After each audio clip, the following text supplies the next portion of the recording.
There was a tragic plane accident. A plane went down. It was Makani Kai Air. It was flying to Honolulu, and it crashed. There were 9 people on board. 1 died. In fact, it was Hawaii's Department of Health Director, Loretta Fuddy. So 1 person died. Very tragic. Now, if you were a rational person, if you're not suffering from some sort of imbalance in the neurotransmitters in your brain or something like that, that's the end of the story. But that's not the country we live in. And there are some crazy people that can see beyond what seems like a fairly straightforward case of a person dying in a tragic plane crash, and they see the underlying scandal beneath it. And so the fact that she was Hawaii's Department of Health Director meant that she was involved when the birthers were trying to get information about President Obama's birth certificate. And it's apparently part of a scandal that she was killed to cover up something. Let's go to Donald Trump.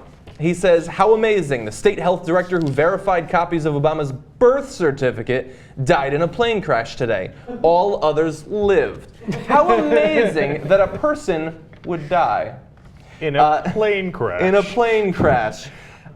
Orly Tights, who you might remember as being one of the most crazy person, but also one of the biggest proponents, like pushing the birther message, says, now deceased Director of Health Loretta Fuddy was appointed to her position in March of 2011, only a couple of weeks prior to releasing forged birth certificate for Obama. I like how she says that as a fact. I know. It's just forged. Yeah, clearly. And they also said on one of the websites here, WND, first of all, the title says, top official in Obama birth mystery killed.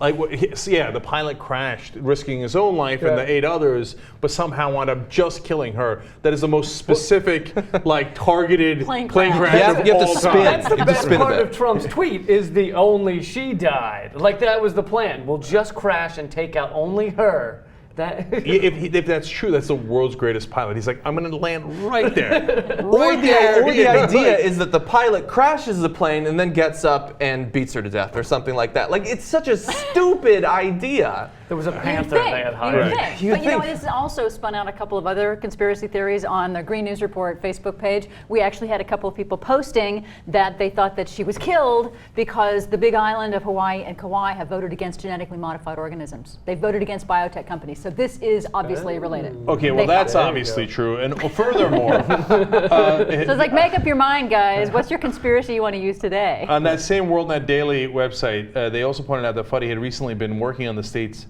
Obamacare website. Dun, dun, dun. So the idea being, we hire her, we get her to do the fake birth certificate, and then we get her to fuck up the Obamacare website, and then we kill her. Even though the fuck up was bad for Obama. Wait. According to Ted Cruz, she died to distract from Obamacare, obviously. But yeah, like the fact, first of all, that they're still talking about this, that Donald Trump still thinks, what, are they going to make him resign a week before the end of his 2nd term? Like, you can stop talking about it at some point. And also, of course, the hypocrisy of, for years, Donald Trump, Orly Tights saying, just release the birth certificate. That's all we want. All we want is to see it. They get handed it. They look at it. Clearly a forgery. No proof. No evidence. Yeah. Now we're just release not a real going to one. believe it. Yeah, release another one. Release a Kenyan one. They're not going to be satisfied by anything.